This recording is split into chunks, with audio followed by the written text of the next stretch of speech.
स्वाभिमान महाराष्ट्र. धाराशिव जिल्ह्याच्या परंडा शहरातील एक नावाजलेलं दाम्पत्य म्हणजे डॉक्टर मोरे दाम्पत्य.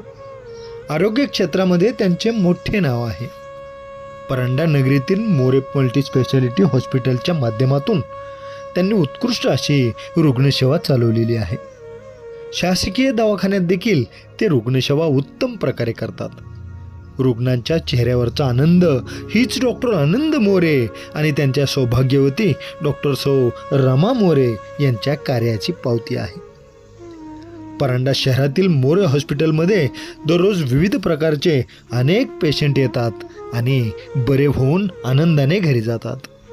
म्हणून या मोरे दाम्पत्याचे करावे तेवढे कौतुक कमीच आहे.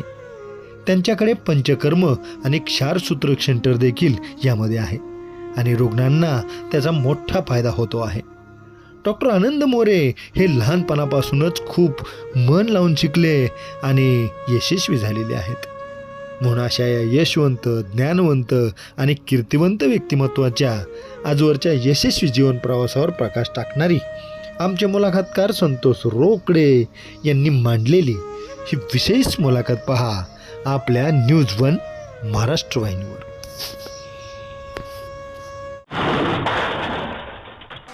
नमस्कार, मी डॉक्टर आनंद मोरे, परंडा, जिल्हा धाराशिव.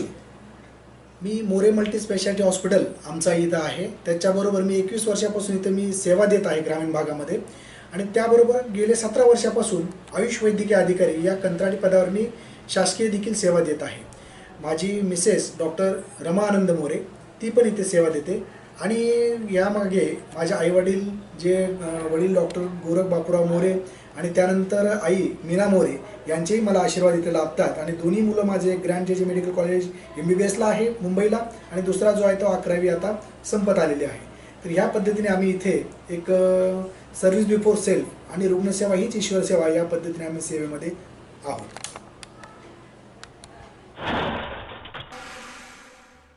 ग्रामीण भागामध्ये कमी खर्चामध्ये कशा पद्धतीने पेशंटला करता येते पाहतो. त्यानंतर आम्ही निराजारोबाचे इंजेक्शन देत असताना पुन्हा हे वेसल सिकर किंवा बाकी इतर यांनी देखील बिना टाकायचं मोबाईल करण्याचं आम्ही ऑपरेशन करतो. त्याबरोबर इथे सगळ्या बॉईल्स मशीन आणि हे सगळ्या गोष्टी आहेत. हे हाडाचे ऑपरेशन वगैरे फ्रॅक्चर वगैरे असतील तर ह्याला सियाम मशीन असं म्हणतात. त्या पद्धतीने बऱ्यापैकी आम्ही फॅसिलिटी देण्याचा इथं प्रयत्न करतो आणि पेशंट चांगला प्रतिसाद देतात आणि खुश होऊन जातात. बाहेरच्या जाण्या येण्यामध्ये त्यांचा जेवढा खर्च होतो तेवढ्या याच्यामध्येच इथे पेशंट व्यवस्थित उपचार मिळून नीट होऊन जातो घरी.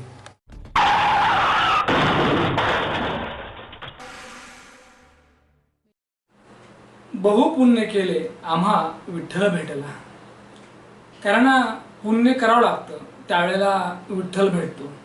म्हणजे काय, जर तुमचं पुण्य चांगलं असेल तर तुम्हाला चांगले आईवडील मिळतात, चांगली माणसं मिळतात, चांगले विचार तुमच्या डोक्यामध्ये येतात.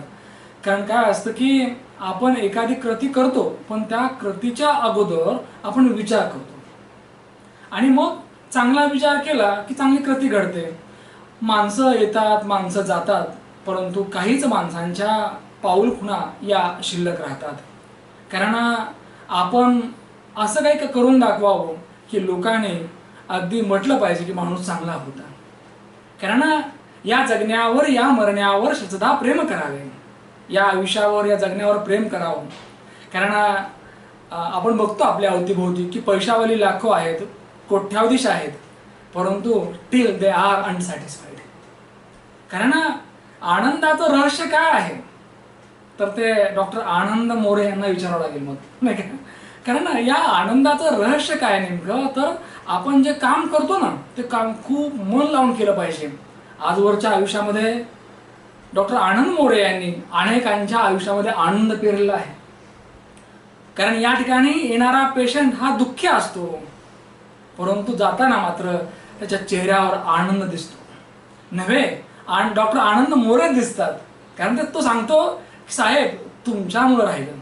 या ठिकाणी या परंडा या गावामध्ये कुणालाही विचारा, सगळे सांगतात की भला माणूस आहे, देव माणूस आहे आणि तिकडे गेलं की बरं वाटतं. कारण या ठिकाणी येणारा पेशंट फक्त आता परंडाच नाही, बार्शी, पुणे, अगदी ज्या ज्या लोकांना माहीत झालं ती सगळी माणसं इथं येतात. कारण देव आहे नाही वादाचे मुद्दे खरं तर, परंतु डॉक्टर साहेब, तुमच्यामध्ये लोक देव बघतात निश्चितपणे, आणि त्यास आपण पात्र सुद्धा आहात. मुलाखतीच्या माध्यमातून आजवर वेगवेगळ्या क्षेत्रातल्या व्यक्तींच्या कार्याचा आढावा आपण घेतला. मुलाखत असते काय तर एक डिजिटल आत्मचरित्र, आणि हेच आत्मचरित्र मांडण्याचं भाग्य आज मला लाभलंय. मी आज न्यूज वन महाराष्ट्र चॅनलच्या वतीने परांडा या नगरीमध्ये आहे. साहेब, मुलाखतनामा या महाराष्ट्रातील लोकप्रिय कार्यक्रमात तुमचं स्वागत. आज डॉक्टर आनंद मोरे हे व्यक्तिमत्व सर्वांना सर्वदूर परिचयाचं आहे.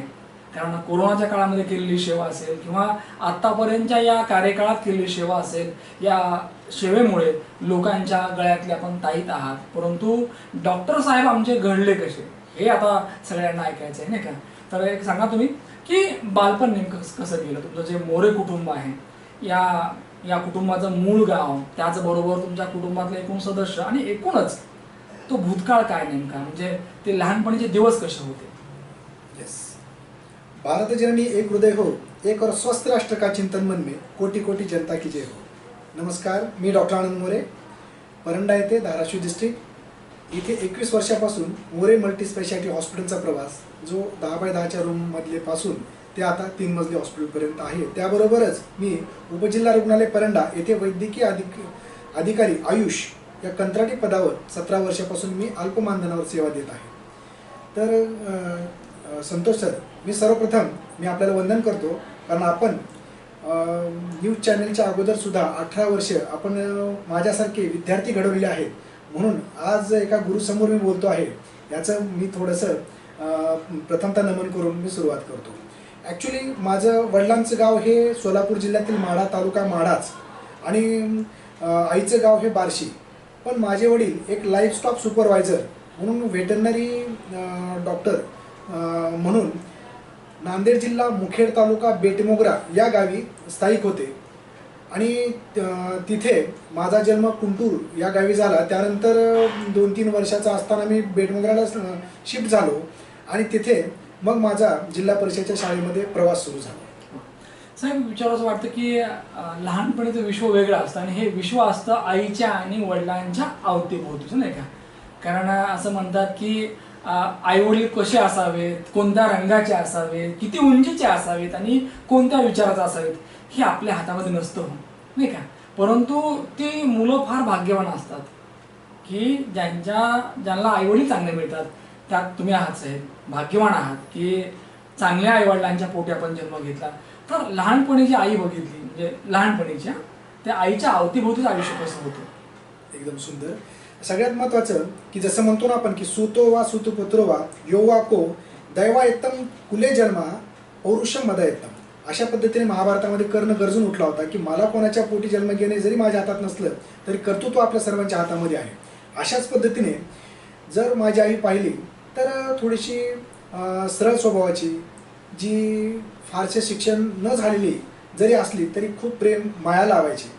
वडील ती गृहिणी होती, आणि वडील काम करून यायचे, आणि ती आम्हाला संस्कार टाकायचा प्रयत्न करायची, आणि शाळेमध्ये आम्ही जायचो, आणि त्यावेळेस घरी आल्यानंतर ती आमचा सर्वांगीण अभ्यास घेण्याचा प्रयत्न करायची. अशा पद्धतीने ती तिच्या पद्धतीने ती प्रयत्न करत होती.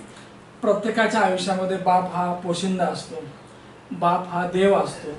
मुळामध्ये बाप उंगायला, बाप समजायला सुद्धा फार वेळ लागतो, नव्हे बाप समजायला सुद्धा बापच व्हावं लागतं, नाही का? त्यावेळेला बाप समजतो खरं तर. तर आपण त्याला कधी बाप म्हणतो, कधी वडील म्हणतो, कधी फादर म्हणतो, नाही का? परंतु त्याचं मन मात्र एकच असतं, आणि ते मन असतं आपल्या लेकराबद्दल त्याचं चांगलं व्हावं, त्यासाठी तो कष्टा खायला असतो. मुळामध्ये बाप असतो नारळासारखा, वरून टणक असतो आणि आतनं गोड आणि मऊ असतो. साहेब, तुमच्या वडिलांचं जे आयुष्य आहे, तुम्ही जवळून जे पाहिले, त्यांचे काबाड कष्ट, त्यांचा प्रामाणिकपणा, नाही का? तर ते सांगा सर. अगदी बरोबर. तर वडील हे नारळासारखे असतात, पण आमचे वडील फणसासारखे होते, कडक तशा पद्धतीने. पण वरून जरी कडक असले तर आतमध्ये मात्र मधुर घर निघायचा, की जो पौष्टिक आणि आम्हाला उत्तेजना देणारा, प्रेरणा देणारा, तेच आमचे आयडियल होते. सगळ्यात महत्त्वाचं, वडील हे खूप कष्ट करायचे. त्यावेळेस जनावरांचे डॉक्टर म्हणून ते काम जेव्हा करायचे त्यावेळेस मला मित्रही चिडवायचे की, आणि त्यावेळेस तिथं जनावर असं नाही म्हणायचे, ढोर डॉक्टर असे म्हणायचे, एक ढोर डॉक्टरचा मुलगा, अशा पद्धतीने ते असायचं. पण जरी आम्ही बेटमोगऱ्यात राहत असलो तरी वडील हे मन्याड नदी मध्ये असायची आणि बेटमोगरा आणि टाकळी, तर टाकळीला त्यांची ड्युटी असायची. तर ते अक्षरशः पावसा पाण्याचं पुराचं ते बिंड बांधून सुद्धा ते पलीकडे बिलोली तालुक्यातील टाकळी या गावामध्ये जाऊन सेवा देत होते. आणि प्लस घरी आल्यानंतर त्या गावातील जे काही मुख्य प्राणी जनावर आहेत त्यांना ते सेवा देण्याचा प्रयत्न करायचा. कदाचित त्या मुख्या प्राण्यांच्या आशीर्वादामुळेच त्यांच्या आशीर्वादानेच आज आम्हाला हे स्थान प्राप्त झालं असं वाटतं. आणि त्यांनी खूप प्रामाणिक सेवा दिली, कष्ट केले, हेच आदर्श आमच्या डोळ्यासमोर राहिले. आणि त्याचाच विचार करून आज ते माणसाचे डॉक्टर, ते जनावरचे डॉक्टर होते, तर आज आम्ही माणसाचे झालो.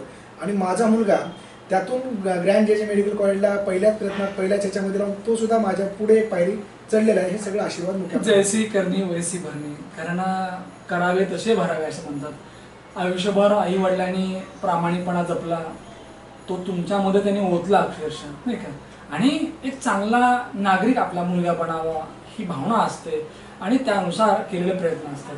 सर, विचारावं वाटतं की शालेय जीवनामध्ये आयुष्य कसं होतं, कारण काय असतं की आपण जे बघतो आपल्या समोर, कारण प्रत्येक लेकरासमोर आयडॉल हा बाप असतो, वडील असतात आणि वडील जे आहेत ते आपला भाव असं वाटतं. आता तुमचे वडील अगदी जे काही आहे तुम्ही सांगितलं आता, नाही का, तसं तुमच्या मनामध्ये काय विचार होते की आपण काय व्हावं नेमकं? अगदी बरोबर.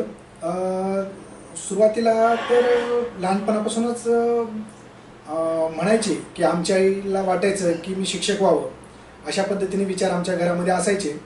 पण 9वीपर्यंत मी कुठलं ठरवलं नव्हते काय व्हायचं. का तर बालपण एवढं सुंदर गेलं. बेटमोगरा जर गावाचा जर विचार केला तर तिथं शिवलिंग बादशाहचं मंदिर आहे. शिवलिंग हे हिंदूंचं प्रतीक आणि बादशाह हे मुस्लिम बांधवांचं प्रतीक. तर तिथं कुठलाही सण जो व्हायचा तो एकमेकाला धरूनच तो सण व्हायचा. आपल्या सणामध्ये ते, त्यांच्या सणामध्ये आम्ही, अशा पद्धतीने तिथे एक बंधुभाव जोपासला जायचा. अजूनही त्याची महती तिथे सुंदर आहे. आणि अशा खेळीमेळीच्या वातावरणामध्ये आम्ही तिथे घडत गेलो. मी 4थीला अशापर्यंत जिल्हा परिषदच्या शाळेला 4थीपर्यंत शाळा होती, पुन्हा ती 7वीपर्यंत झाली, पुन्हा 9वीपर्यंत झाली. अशा पद्धतीने खूप मजा करायचो. त्या शिवलिंग बादशाहचं जे मंदिर होते, थोडक्यात गड किल्ला असल्यासारखं काय छोटासा मठ आहे तो. आणि तेथे सरोवर होते, त्याच्यामध्ये कमळाचे फुलं होते, पलीकडे मन्याड नदी होती. पोहणे, स्वच्छंद मजा करणे, किल्ल्यावर जाणे, शाळेत जाणे, फिरणे, व्यवस्थित वेगवेगळ्या शेतीमध्ये जाणे, वेगवेगळे फळं फुलं खाणे, एकदम खूप सुंदर अशा प्रकारचा अनुभव तो होता. रम्य ते बालपण म्हणतात तर तशा पद्धतीने. याद रखना सिकंदर के हौसले बुलंद थे, जब गया था दुनिया से तो दोनों हात खाली थे. हे सगळ्यांना माहिती आहे खरं तर, पण तरी सुद्धा या ठिकाणी पैसा मारो परमेश्वर म्हणून लोक अगदी पळालेले असतात, धावायले असतात आणि मरेपर्यंत या ठिकाणी आपण का जगलो याचं उत्तर मिळत नाही. परंतु काही लोकांना मात्र याचं उत्तर सापडलेलं असतं आणि त्या हिशोबाने ते जगायले असतात. आणि म्हणूनच तुम्ही तुमच्या पेशंटमध्ये आज देव बघता. Service to man, service to God, नाही का. साहेब, विचार असं वाटतं की हा जो मूलमंत्र आहे हा तुमचा आहे का तुम्हाला दिलेला आहे कोणी? हा मूलमंत्र जो आहे तो भारतीय संस्कृतीने शिकवलेला आपल्याला आहे. कारण सर्व्हिस बिफोर सेल्फ हे भारतीय संस्कृतीचंच आहे. कारण जेव्हा आम्ही लहानपणी जिथे राहत होतो त्याच्यासमोरच विठ्ठलाचं मंदिर होतं, फक्त मध्ये रोड होता. 2 डांगा टाकले की विठ्ठलाच्या मंदिरात आम्ही जायचो. आणि तिथे विशेषतः काकडा आरती जेव्हा व्हायची त्यावेळेस आम्हाला कळायचं की हे आरती झाल्यानंतर काहीतरी खायला मिळणार आहे. म्हणून आम्ही त्या हिशोबाने आम्ही तिथे जाऊन बसायचो, काहीतरी मिळणार आहे चला. पण ते कधी कधी 10-15 मिनिट पुढे मागं व्हायचं, तेव्हा ते जे काही महाराज किंवा जे सतपुरुष सांगायचे ते नकळत आमच्या कानावर पडायचं आणि नकळत ते आम्ही घडत गेलो. तिथूनच बेस जो सुरुवात झाला की भारतीय संस्कृतीचा वगैरे बाकीचा, तो पुढं मी हे करत असताना त्यामुळे मला अध्यात्म, अनुग्रह, प्रबोध त्यामध्ये माझा राहिला आहे. योग टीचर मी आहे, MD आयुर्वेद मेडिसिन आहे, इमर्जन्सी मेडिसिनमध्ये माझ्या डिग्री आहेत. मी पायल फिशर फिशुलाची ऑपरेट मी करतो आणि त्यामुळेच मी काही त्या गुरु आशीर्वादाने, त्यांच्या ज्ञानाने मी आरोग्यामृत, आरोग्याचे संविधान अशा प्रकारचे ग्रंथ लिहिले आहेत. आणि त्यासाठी मला माझी दोन्ही पंतप्रधानांनी आशीर्वाद दिलेले आहे. साहेब, शालेय जीवनामध्ये प्रत्येक मूल वेगळं असतं. कोणी खोडकर असतं, कोणी उन्हाळा असतं, नाही का, कोणी हुशार असतं, अगदी वेगवेगळ्या तऱ्हा असतात. आणि सगळं जे असतं ते माप असतं खरं तर. कारण जे काय आपण गुन्हे करतो ना हे सगळे आईच्या न्यायालयामध्ये माफ होतात खरं तर, नाही का. तर तुमच्या आयुष्यामध्ये जेव्हा तुम्ही डोकावून बघता बालपण कसं होतं नेमकं, म्हणजे अगदी आगाऊपणा होता का शांत होता, काय होतं नेमकं आयुष्य? आता सेल्फ जसं म्हणतात की डिस्क्रिमिनेशन करू नये अशा पद्धतीने, पण इतरांच्या सांगण्यानंतर असं कळतं, कारण जुने लोक मला अजून भेटतात बाकीचं, तर मी फार खोडकर होतो असं त्यांचं म्हणणं होतं. अगदी खोडकर म्हणजे स्वच्छंदपणे राहणे आणि वडील जरी फणसासारखे असले तरी जरी शिक्षकांनी शाळेमध्ये मला घडवताना एखादी चापट मारली किंवा काय झालं चुकून जर माझ्या घरच्यांना कळलं की शिक्षकांनी मारले म्हणल्यानंतर वडील पुन्हा रोल ठेवलेला असायचा, त्यांनी मारायची की तू काय तर चूक केल्याशिवाय ते करणार नाही. म्हणजे एवढं ते काटेकोरपणे असायचं. पण तरी मी बऱ्यापैकी खोडकर होतो. स्वतः डोळ्यात जाऊन पोहणं, बाकीच्या गोष्टी करणं हे असायचं. आणि त्याच्यामुळंच 9वी नंतर 10वी तिथे तालुक्याच्या गावी होते, जाण्याने करावं लागायचं. म्हणून मला वडिलांनी आजोळी आणून 1-2 महिने मला नको रे तिथे म्हणून वॅकेशनला मला 10वीला आजोळी बार्शीला ठेवलं. म्हणजे अगदी काय असतं की वडील कितीही कडक असले पण तशाही परिस्थितीमध्ये आपण आपलं बालपण जपायला असू नाही का. कारण तो अवेअरनेस नसतो आपल्यामध्ये एवढा असा की काय चांगलं काय वाईट नाही का, परंतु आपण ते करतो नॅचरली. ते साहेब बार्शीमध्ये आल्यानंतर खऱ्या अर्थानं टर्न भेटला. म्हणजे अगदी एक असा विषय होतो की म्हणजे वडिलांना पण गॅरंटी नव्हती की काही ते चांगलं करेल नाही का, करेल पण काही ते चांगलं करेल एवढं काही माहीत नव्हतं. बार्शीमध्ये आल्यानंतर तुम्ही सांगितलं की खरं तर टर्न भेटला. तो नेमका काय टर्न होता तो, म्हणजे 2 महिने तुम्ही क्लास केला तिथे नाही का. एक्झॅक्टली. तिथे मला वॅकेशन 10वी नंतर असायची की बाबा तिथे वॅकेशनसाठी क्लासला दिले. त्यावेळेस तिथे माझ्या मामाचा मुलगा डॉक्टर संजय वाळके म्हणून त्याची भेट झाली माझी. वडिलांनी त्याची भेट घालून दिली आणि म्हणे की अरे याला कुठल्या तरी ट्युशन लावून देतं, म्हणजे वॅकेशन म्हणायचं त्यावेळेस. आणि बघ मग त्यांनी मला घेऊन गेला. माने सर म्हणून गणिताचे होते, त्यांची ट्युशन असायची तिथे. गणिताचे ठोंबरे सर होते आणि हे दोघंच सगळं आम्हाला शिकवायचे. आणि मग मी तिथे गेल्यानंतर उन्हाळा दिवस, बाहेर त्यांच्याकडे 2 आंब्याचे झाड असायचे, आतमध्ये हे करायचे. आणि 2 महिन्यामध्ये 1 महिना मी तिथे फार दिवसभर क्रिकेट खेळणं, बाकीचं पुन्हा तिथल्याच आंब्या झाडावर चढायचं, आंबे खायचे, सरांचे सर ऑब्झर्व करायचे आणि बऱ्यापैकी ते शिकवायचे आणि मी पटकन उत्तरही द्यायचो. मग त्यानंतर 1 महिना झाल्यावर त्यांनी सांगितलं की मला तुझ्या वडिलांना भेटायचं आहे, तर तू वडिलांना बोलून घे, मला त्यांना बोलायचं आहे. मी फार घाबरलो. म्हटलं पुन्हा तिथंच गाडी ट्रॅकवर आहे. म्हटलं आता मला वडील काय सोडत नाही अशा पद्धतीने. आणि मग पुन्हा ते वडिलांना बोलवलं तर त्यांनी काय सांगितलं माहिती नाही, पण वडिलांनी निर्णय घेतला की ह्या व्यक्तीला ते स्वतः महाराष्ट्र विद्यालय म्हणून आहे त्याचे उपप्राचार्य होते, त्यांनी मला ॲडमिशन तिथे घेऊन दिलं स्वतः. आणि वडिलांना कन्व्हिन्स केलं त्यांनी की तुमच्या मुलाला मी ॲडमिशन घेऊन देतो, त्याला रूम करून इथंच ठेवा, मी त्याच्या बाकी सगळ्या गोष्टी पाहतो. मला असं वाटतं की आनंद या जीवनाचा सुगंधापर दरवळला पाहिजे आणि तुमच्या जीवनातला खऱ्या अर्थानं आनंद म्हणजे आनंद काय आहे हे बाबांना पहिल्यांदा समजलं की नाही की हा काहीतरी चांगलं करू शकतो नाही का. मला असं वाटतं की शिक्षक असावा की तो पारखी पाहिजे खरं तर, की त्याला पारखता आलं पाहिजे विद्यार्थी नेमके काय आहे. आणि त्या गुरुजींनी त्या सरांनी पारखलं की यू आर द बेस्ट नाही का. सर एक विचार वाटतं की कधी असं वाटलं बरं नेमकं की नाही आता आपल्याला डॉक्टर व्हायचं आहे. एक्झॅक्टली.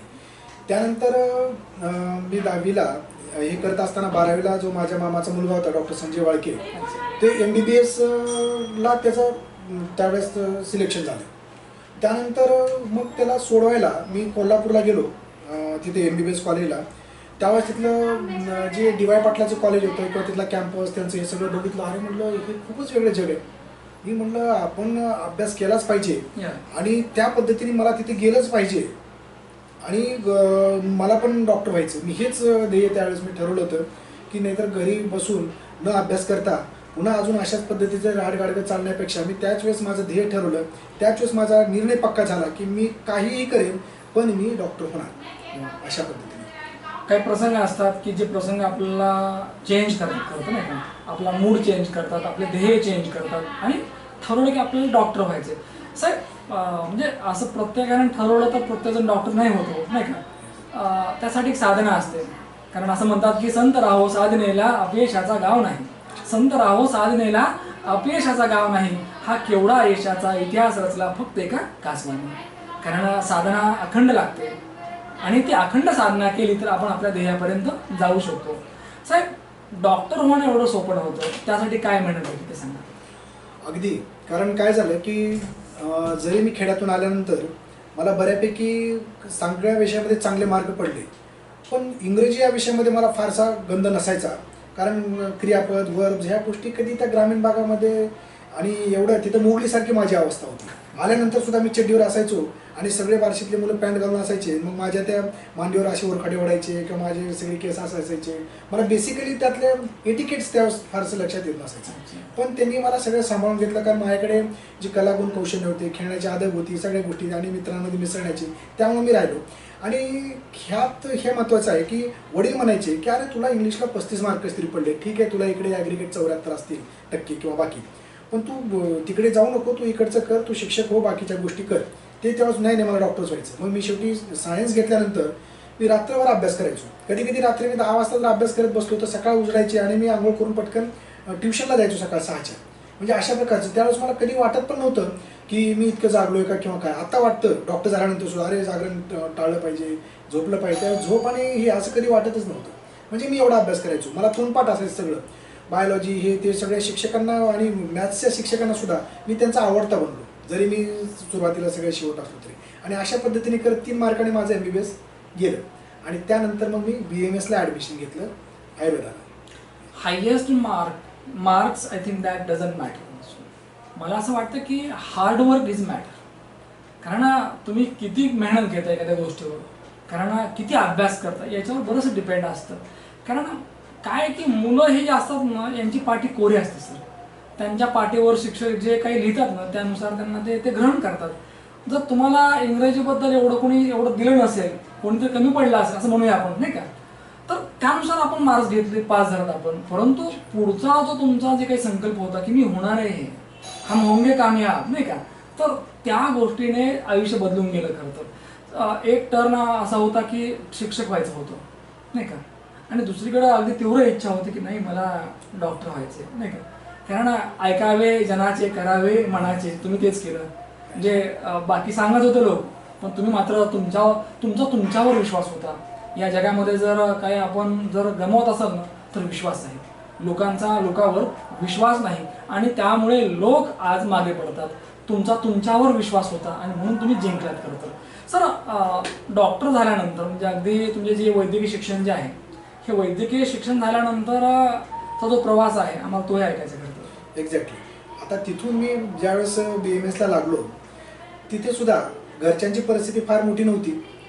त्यांनी त्यानंतर दुसऱ्यांना 3,000 येत असतील महिन्याला, तर मला 1200 यायचे. त्यामध्ये मी राहायचं कसं, खायचं कसं, पुस्तकं घ्यायची कशी, अशी अवस्था.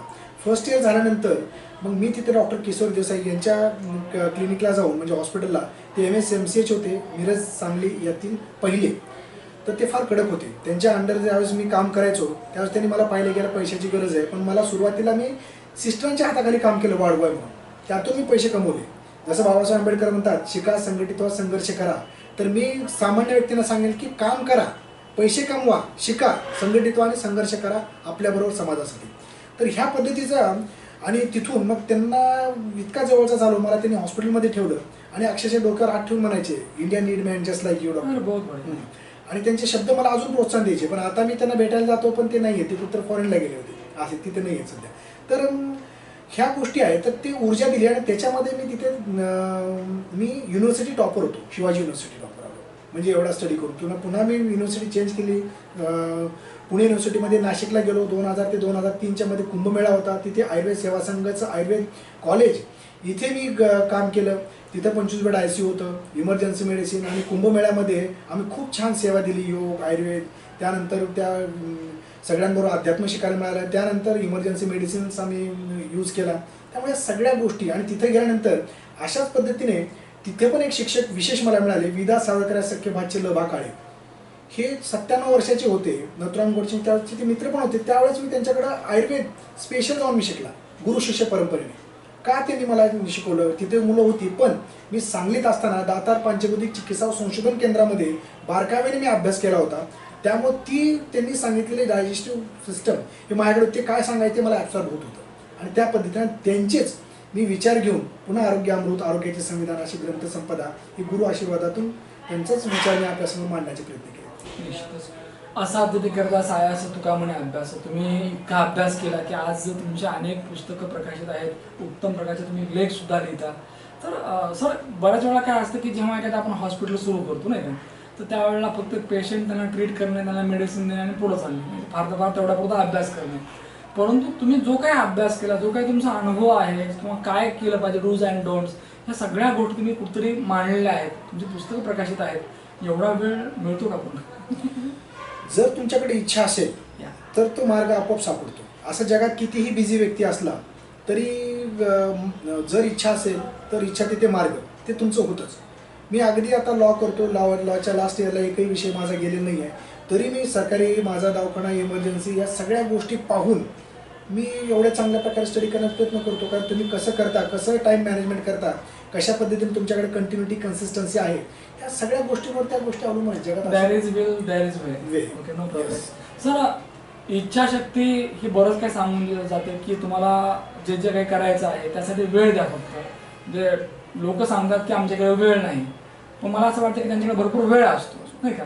People have lot of time, but they wasted their time to watch TV, okay, mobiles. म्हणजे या जगामध्ये ते गुंतलेले असतात, एंटरटेनमेंटमध्ये, करमणुकीमध्ये. सर, तुमच्यावर असं वाटतं की या मोरे मल्टी स्पेशालिटी हॉस्पिटलला आज जवळपास तुम्ही मला उल्लेख केला की 21 इयर्स आर कम्प्लिटेड हिअर. तर या ज्या हॉस्पिटलची सुरुवात नेमकी कशी झाली, नेमक्या परंडा हे शहर का निवडावं असं वाटलं, आणि या 21 वर्षाचा हा जो प्रवास आहे तो सांगा. सगळ्यात महत्त्वाचं असं होतं की मला क्लिनिकल नॉलेज आणि पेशंटशी खेळायला आवडायचं. त्याच्यामुळे शिक्षकी पेशापेक्षा मला पेशंटशी खेळणं आवडायचं, म्हणून मी टीचर भूमिका घेतली नाही. कारण MD झाल्यानंतर मला कुठल्या कॉलेजला मिळालं असतं. पण त्यावेळेस 2003मध्ये जॉब ऑपॉर्च्युनिटीज फार कमी होत्या. त्याच्यामध्ये पुन्हा सगळ्याच गोष्टी, जरी आपल्या संविधानामध्ये लिहिलं आहे की आर्टिकल 14-15 डिस्क्रिमिनेशन, जातीभेद किंवा इतर गोष्टी नसावेत, पण ते कुठं ना कुठं असतात. त्याच्यामध्ये वशिला सगळ्याच गोष्टी असतात. त्या गोष्टी माझ्याकडे नव्हत्या. मी सामान्य एक नाभिक समाजाच्या कुटुंबातून होतो आणि त्यातून ह्या सगळ्या गोष्टी करणं, मग मी 1,500ची नोकरी शोधत होतो बार्शीमध्ये आल्यानंतर, पण तिथे वशिला इतर गोष्टीमुळे मला नव्हतं. माझी इच्छा रिसर्च इन्स्टिट्यूटमध्ये जायची होती. मला कॅन्सर आणि बिबा ह्यावर विचार करायची खूप इच्छा होती, पण तसे मार्ग माझ्याकडे तेवढे नव्हते किंवा मला कोणी ते प्लॅटफॉर्म पण दिले नाहीत. 2005 साली मी ओरडत होतो आणि 2008 साली अमेरिकेने पेटंट त्या बिब्यावर घेतलेलं आहे की कॅन्सरच्या यासाठी. मग ठीक आहे, माझे गुरु तसे होते, त्यांनी मला बरंचसं नॉलेज दिलं होतं. मला खूप इच्छा होती की जे काही नॉन कम्युनिटी डिसीज आहेत त्याच्यावर रिसर्च करावे, पण शेवटी पोटा पाण्याचं बघणं गरजेचं आहे. कुठेही 1,500ची नोकरी न दिल्यामुळे इथे माझे परंडा हे बार्शीपासून एक 24 किलोमीटर अंतरावर आहे. इथे माझे त्यावेळेस काका ओल्ड एज होतं त्यांचं, आणि वकील होते नामांकित इथले, प्रल्हादराव मोरे म्हणून. तर त्यांनी मग एकदा त्यांच्या चेस्ट पेन होत होता, आम्ही नेमकंच तिथं आलो होतो. फोन केला, मी सांगितलं यायची गरज नाही, तुम्हाला काही प्रॉब्लेम नाही आहे, चेस्ट जरी पेन होत असेल ते कार्डियक सिम्टम्स नाही, ती गोळी घ्या. पण इथं कुठल्या डॉक्टरने हात लावला नाही. तिथं आले, त्यानंतर म्हणजे तूच चल, घरचे म्हणले जावा घेऊन, याला नोकरी कर म्हणतो, पण मिळत नाही. मग त्यांच्याकडे वडिलांकडे परिस्थिती नाही मला दवाखाना टाकून द्यायची. मग इथं येऊन मी 10x10च्या रूममध्ये सुरुवात केली, आणि त्यानंतर माझं लग्न ठरलं होतं. मग लग्न कुठे ठरलं होतं, ज्यावेळेस मी दीनानाथ मंगेशकर संजीवन हॉस्पिटलला ICU रजिस्टर म्हणून 1.5 वर्ष काम केलं मी इमर्जन्सी डिपार्टमेंटला. माझ्याकडे स्किल पण तेवढे होते, आणि तिथे मला माझं नॉलेज बघून माझ्या केवळ सासऱ्यांनी मला ते झुलॉजीचे गाईड होते, ते म्हणले की असा मुलगा, मी इतके मुलं माझ्या हातून गेले पण असा मुलगा मी कधी पाहिलेला नाही, तर तू आत्ता त्या व्यक्तीकडे काही नाही पण भविष्यामध्ये त्यासारखा कोण राहणार नाही, तू बघ. अशा पद्धतीने मुलीने सुद्धा तेवढं वडिलांचं ऐकून खाली मुंडी घालून तिने माझ्याशी लग्न केलं. पण लग्न इथं मी एक 10x10च्या रूममध्ये होतो, आणि माझ्या चुलत भावाचं हॉटेल होतं, मी तिथे जाऊन रात्री झोपायचो आणि दिवसा OPDमध्ये बसायचो. आणि लग्न झाल्यावर माझ्या मिसेसला मी 6 महिने घरी ठेवलं, का तर तिला कुठे ठेवायचा हा प्रश्न माझ्यामध्ये होता. अशा पद्धतीने आमचा प्रवास तिथून सुरू झाला. ते हळूहळू अशा पद्धतीने आज आपल्या वेल इक्विप्ड हॉस्पिटल आपलं आहे. प्रत्येक रुग्णाला जे सामान्य डॉक्टर फी घेतात तेवढीच मी घेतो, पण इथं आल्यानंतर त्यांना बसायला ॲरोचं पाणी, TV, toilet, bathroom, special room सगळ्या गोष्टी मी देण्याचा प्रयत्न केला. का तर मला डॉक्टर होताना 4,000 रुपयामध्ये मी डॉक्टर झालेलो आहे. म्हणजे मला पैसा कमवण्या माझा ध्येयच नव्हता, आणि मी ज्या संस्कृतीतून आलो, ज्या संस्कारातून वाढलो, ते मला सर्वप्रथम असं वाटतं की सर्व्हिस बिफोर सेल्फ, म्हणजे समाजाभिमुख व्यक्तिमत्व माझं ह्या स्टडीमध्ये माझं घडलं. आणि त्याच्यामुळं म्हणून मी पुस्तकं लिहू शकलो, म्हणून मी माझे वैयक्तिक पैसे घालून या सगळ्या गोष्टी समाजाचं ऋण फेडण्याचा मी यातनं प्रयत्न केला. आज 30 बेडचं रेकमेंडेड हॉस्पिटल आहे. कोविडमध्ये मला 40 बेड एक्स्ट्रा दिले होते, आणि मला दोन्ही हॉस्पिटल चालवायची परमिशन होती. खाली हे, वर कोविड, वर जाताना PPE किट घालून जायचो, बाकी हे. आणि विशेष मला असं सांगायचं आहे की 4ही शास्त्राचं नॉलेज असल्यामुळं माझ्याकडे एकही कोरोनाचा पेशंट डेथ झालेला नाही. साहेब, तुमच्या सौभाग्यवती अर्धांगिनी डॉक्टर रमाताई मोरे यांची ही भूमिका खूप महत्त्वाची आहे. मला असं वाटतं की ज्या घरामध्ये नवऱ्याच्या पाठीमागं बायको जेव्हा खंबीरपणे उभी राहते नाही का, मग देव उभा राहू किंवा न राहू, पण ती राहिली पाहिजे, म्हणजे बायको राहिली पाहिजे, मग त्या पुरुषाला सगळं जग जिंकता येतं. तसं डॉक्टर रमाताई यांनी देखील तुम्हाला आतापर्यंत सपोर्ट केला आहे, तर तुमच्या आयुष्यातली त्यांची भूमिका सांगा. खूप महत्त्वाचे आहे, कारण संघर्ष प्रत्येकाला आवडेल असं सांगतात नाही. समोर जसं विदा सावरकरांना काळ्या पाण्याची शिक्षा झाल्यानंतर जेव्हा त्यांची पत्नी त्यांना भेटायला गेली, त्यावेळेस त्यांनी सांगितलं की आज मला 25 वर्ष शिक्षा होते काळ्या पाण्याची, मग तुझ्या आयुष्याचं कसं. तर त्यावेळेस ती म्हणाली की जी देशासाठी समाजासाठी माझा जर पती एवढा त्याग करत आहे, तर मी देवाला म्हणेल की जन्मोजन्मी मला असाच पती मिळावा. अशा प्रकारचं त्यांचं धैर्य त्यांनी वाढवण्याचा प्रयत्न केला. तशा पद्धतीने प्रत्येक यशस्वी पुरुषाच्या मागे स्त्रीचा हात असतो. तशा पद्धतीने रमा, म्हणजे पहिलं तिचं नाव विजया होतं, पण माझ्या आईने ते बदलून रमा ठेवलं. शेवटी रमा विजय हे देवीचेच नाव आहेत, आणि खरोखर त्या अर्थानेच मला देवी प्रसन्न झाली. या देवीच्या आशीर्वादामुळेच मी आज इथं आहे, कारण धाराशिव जिल्ह्यावर आई तुळजाभवानीचा आशीर्वाद नेहमी आहेच, तर तिच्या रूपाने माझ्यावर सदैव आशीर्वाद राहतो. आणि तेव्हापासून माझी भरभराटी झालेली आहे, आणि त्यातून आम्ही जास्तीत जास्त जनसेवा करण्याचा आम्ही प्रयत्न केलेला आहे. सुरुवातीला तुमची परिस्थिती एवढी काही ठीक नव्हती, आर्थिक परिस्थिती, आणि तशा परिस्थितीमध्ये आदरणीय डॉक्टर रमाताई तुमच्याबरोबर रमल्या खरं नाही का, नुसत्या रमल्या नाहीत, तर या ठिकाणी तुम्हाला जग जिंकता येतं हा विश्वास निर्माण केला खरं नाही का. आणि आपण हे करू नाही का, तुम्ही करा मी करते असं म्हणण्यापेक्षा आपण करू, कारण आपण या शब्दामध्ये फार मोठी ताकद असते. ती ताकद सतत तुम्हाला तुमच्या सौभाग्यवतीने दिली. सर 21 वर्ष या सेवेची नाही का, तर या 21 वर्षामध्ये आज तुमची एक वेगळी ओळख आहे खरंच नाही का. प्रत्येक डॉक्टरची एक स्पेशालिटी असते. कुणी हर्निया स्पेशल असतं, कुणी अगदी मूळव्याध स्पेशल असतं नाही का, कुणी आता हल्ली चिकनगुनिया स्पेशालिस्ट आहेत. तशी तुमची काय स्पेशालिटी आहे नाही, सगळ्याच बाबतीमध्ये तुम्ही निदान करता, पण एक काही स्पेशालिटी असते आपली. एक्झॅक्टली. सगळ्यात महत्त्वाचं म्हणजे आम्ही ज्या ठिकाणी प्रॅक्टिसला आलो ते भारतामधला आकांक्षित जिल्हा आणि आकांक्षित म्हणजे दुष्काळग्रस्त तालुका, अशा परिस्थितीमध्ये आम्ही इथं आलो होतो. त्यामुळे संघर्ष भरपूर झाला, आणि त्यातून जर एक वेगळी स्पेशालिटी निर्माण करायचा विचार केला तर चमत्कार केल्यानंतर नमस्कार आपोआप मिळतो. आणि त्यानुसार आमची परिस्थितीच अशी होती की आम्हाला फर्स्ट इयर झाल्यापासून जे काम करावं लागायचं बाहेर, नाईट ड्युटीज किंवा हे बाकीचं, का तर पैसा त्यातून मिळावा आणि शिक्षण माझं व्हावं. त्यामुळे स्किल एवढं येत गेलं की एव्हरीथिंग अंडर वन रूफ, म्हणजे प्रत्येक गोष्ट पायरी चढली की त्याला आम्ही प्रथमोपचार देऊ शकतो. इमर्जन्सीपासून ते सगळ्याच गोष्टी आम्ही केल्या. पण स्पेशालिटी पुढे जर करण्याचा प्रयत्न केला तर मी पाईल फिशर फिशुला जे काही JD पोल आयुर्वेद कॉलेज मुंबई खारघर येथे जो कोर्स केला मी 4 सूत्र आणि अनॉर्क डिसऑर्डर्स, तर त्यामध्ये जे पाईलचे पेशंट आहेत तर ते माझ्याकडे खूप लांबणे येतात, आणि एक दिवस फक्त आम्ही त्यांना ठेवतो, आणि जसे मिरज औरंगाबादला इंजेक्शन मिळतात किंवा जे काही मशीनद्वारे आम्ही त्यांची छोटेसे मुळव्याध काढणं आणि उपचार देऊन सोडणं आणि पुन्हा होऊ नये म्हणून त्यांना काय आयुर्वेद मेडिसिन योगा वगैरे बाकी देत असतो. का तर म्हणून मी सांगण्याचा प्रयत्न करतो की आपल्या पुस्तकाचा हेच हेतू आहे की not a single pathy manage the social problem, society need the all the sciences, yoga Ayurveda अध्यात्म मॉडर्न सायन्स हे सगळंच. कारण मनुष्य जर शरीर पाहिलं तर शरीर मन आणि आत्मा या 3 स्तंभावर अवलंबून आहे. ॲलोपॅथी नुसतं शरीराकडे पाहते, माइंडवर त्यांच्याकडे फारसा उपयोग नसतो. आयुर्वेद योग थोडंसं मनापर्यंत जातं, पण अध्यात्म हे आत्म्यावर असतं, आणि जे जन्मोजन्मीचं शास्त्र आपण विचार करू शकतो. तर ह्या ज्यांना अध्यात्माची झालर नाही त्यांना मानसिक आजार जास्त होतात आणि त्यांना उपचार चालू होतात. म्हणून ह्या सगळ्या गोष्टीचं आता मूळव्याधामध्ये काय होतं की ते लोकलाइज डिसीज ठरवतात, पण आयुर्वेद किंवा हे काय म्हणतो की it is a localize manifestation of generalize disease.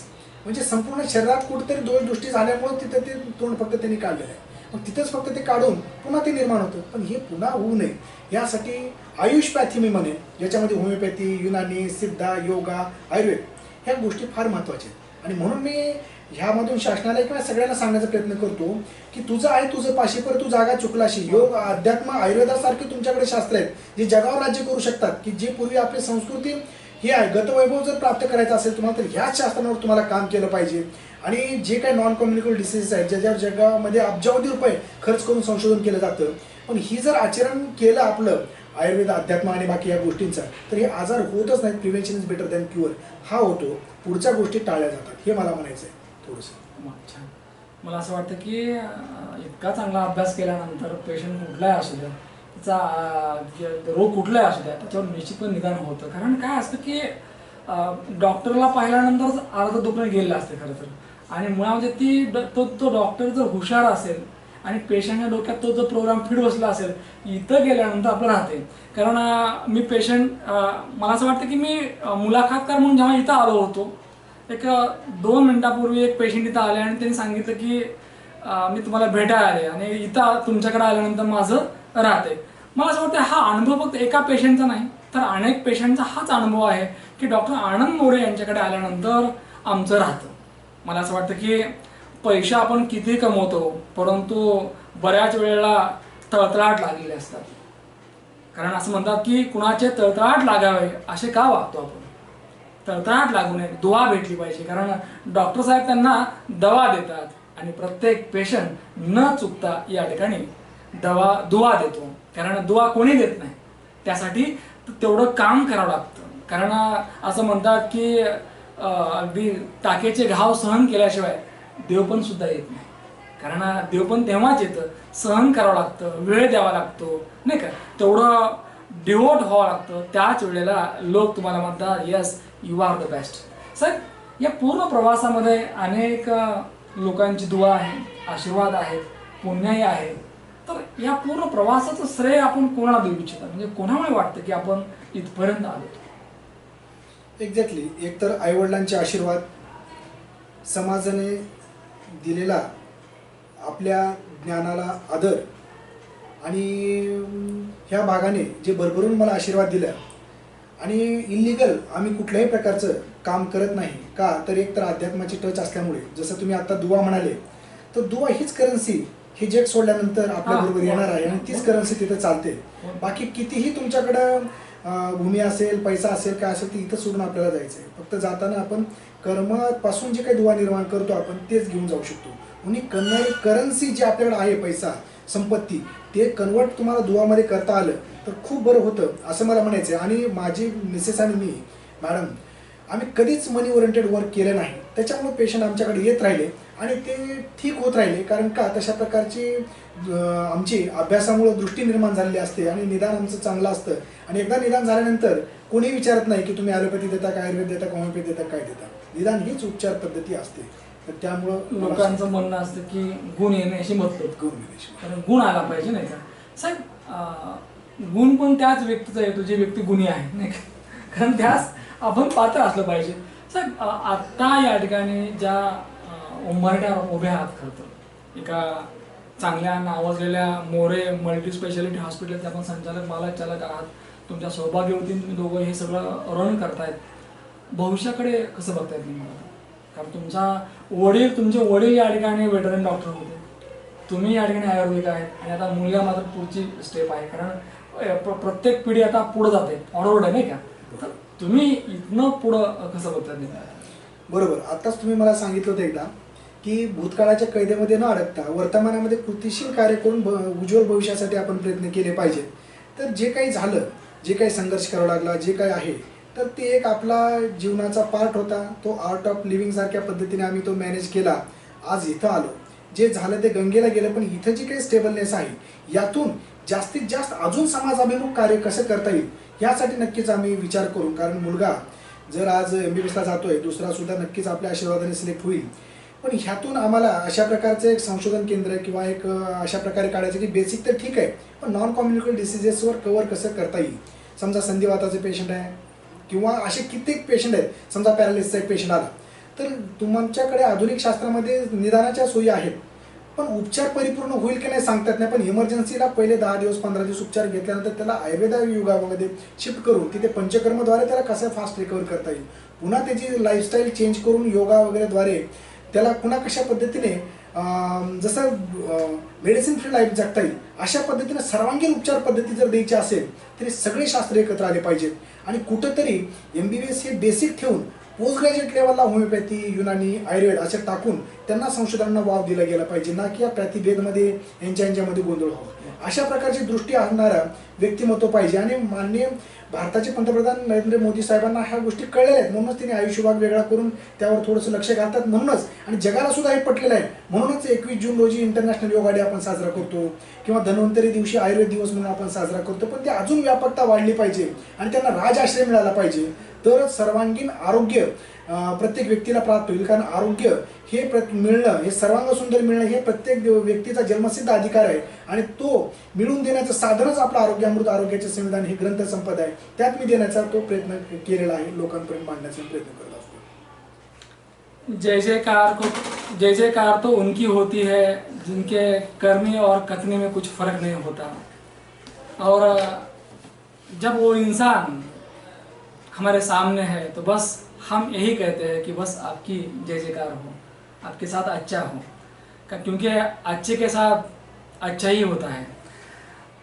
आयुष्यामध्ये आपण किती पुढं जाणार माहीत नव्हतं. बाबांना वाटत होतं की तू शिक्षक हो. खरं तर शिक्षक हे वंदनीय पद आहे, कारण गुरुशिवाय तर अगदी आयुष्याला कलाटी नाही. पण तरीसुद्धा आतलं मन सांगत होतं की नाही, मला शिक्षक नाही व्हायचं. कारण जी भूमिका आम्ही करतोय ना ती मला आवडली पाहिजे, त्यात मी रमलो पाहिजे आणि त्यात मी डिवोट झालो पाहिजे. साहेबांना वाटलं की चला आपण काहीतरी जरा वेगळं करूया, डॉक्टर होऊया, अनेकांची आपण सेवा करूया, लोकांना आपण जीवदान देऊया, नाही का. आणि मग प्रवास सुरू झाला. रात्रंदिवस मेहनत घेतली, खरेपणा सच्चेपणा कायमच बरोबर राहिला. कारण मुलाखती तुम्ही पाहिलं असेल की किती मार्क्स पडले सांगून टाकलं, काय करतोय सांगून टाकलं. कारण तीच माणसं वंदनीय असतात जी माणसं आतनं आणि बाहेरनं एक असतात, आणि आतनं आणि बाहेरनं एक असणारी माणसंच नेक असतात. कारण कितीही तुम्ही लपवून ठेवा, लपत काहीच नाही. म्हणून लपवायचं काहीच नाही, अगदी खुलेआम मी असा आहे, असा मी, कसा मी, जसा मी तसा मी, असा मी. निश्चितपणे या ठिकाणी डॉक्टर साहेबांचा जो प्रवास आहे तो उल्लेखनीय आहे. आणि या प्रवासामध्ये त्यांच्या सौभाग्यवती रमाताई यांनी अगदी त्यांना खंबीरपणे साथ दिली. खरं तर रमाताई त्यांच्या आयुष्यामध्ये येऊन रमल्या, खरं तर त्यांनाही रमवलं आणि दोघंही या परांडा नगरीमध्ये एवढे रमले की लोकांना, या परांडावासियांना नव्हे सगळ्यांनाच ते आपले वाटले. मला असं वाटतं लोक येतात पण ते आपले वाटत नाहीत. गर्दीत माणसांच्या माणूस शोधतो तुम्ही आम्ही, पण माणसं आम्हाला सापडत नाहीत. परंतु आज या मुलाखतीच्या माध्यमातून मी अगदी शब्देवर सांगतो, या गर्दीत सुद्धा माणसं असतात आणि ही माणसं आम्हाला सापडतात या मुलाखतीच्या माध्यमातून. साहेब, अनेक पेशंटची आपण काळजी घेता, त्यांच्या आरोग्याची काळजी घेता. तसंच या ठिकाणी या मुलाखतीच्या माध्यमातून एवढं सांगेल की तुम्हालाही चांगलं आरोग्य लाभो आणि अनेक पेशंटची आपण येणाऱ्या काळामध्ये सेवा करत राहावी, यासाठी तुम्हाला तुमच्या सौभाग्यवतींना खूप खूप शुभेच्छा. निश्चितच या ठिकाणी मोरे मल्टी स्पेशालिटीचे हॉस्पिटलचे संचालक, मालक, चालक सन्माननीय डॉक्टर आनंदजी मोरे यांच्या जीवन कार्यावर टाकलेला प्रकाश प्रेक्षकांना आवडला असेल. परत भेटूया पुढच्या मुलाखतीमध्ये. तोपर्यंत पाहत राहा न्यूज वन महाराष्ट्र चॅनल. धन्यवाद. मानव को वरदान है योगा, सुख शांति का भंडार है योगा, नैतिकता संस्कार है योगा, हर एक मन का आधार है योगा, चित्त वृत्ति का निरोध करके लक्ष्य पाने का मंत्र है योगा, सृजनशीलता स्वयं प्रकाशी, बीज मंत्र है ओंकार है योगा, नियम पालन परमार्थ सिखाए, अरे आत्म शुद्धि का मार्ग है योगा, धारणा से मन प्रसन्न होवे, निर्विकार करता है योगा, भवसागर से पार कराए, मन से मन का मिलाप है योगा, सूर्य नमस्कार की आदर्शता से सहनशीलता बढ़ाए योगा, स्थिर सुख आसन करने से दृढ़ शरीर बनाए योगा। प्राणायाम और प्रत्याहार से मन विषय मुक्त कराए योगा। धारणा से मन प्रसन्न होवे, ध्येय हेतु दिखलाए योगा। ध्यान से मन की व्याधि मिटाए, अंतरात्मा जगाए योगा। प्रणाम योग गुरु पतंजलि को, जगत को तुमने दिया है योगा। सुख शांति का मार्ग दिया है, संतों का भव मार्ग है योगा। जैसे मृग में गंध कस्तूरी, वैसे भारत का सम्मान है योगा। विश्व स्वास्थ्य का ध्येय बना के, बाटे जग को आनंद योगा। हो बाटे जग को आनंद योगा, बाटे जग को आनंद योगा।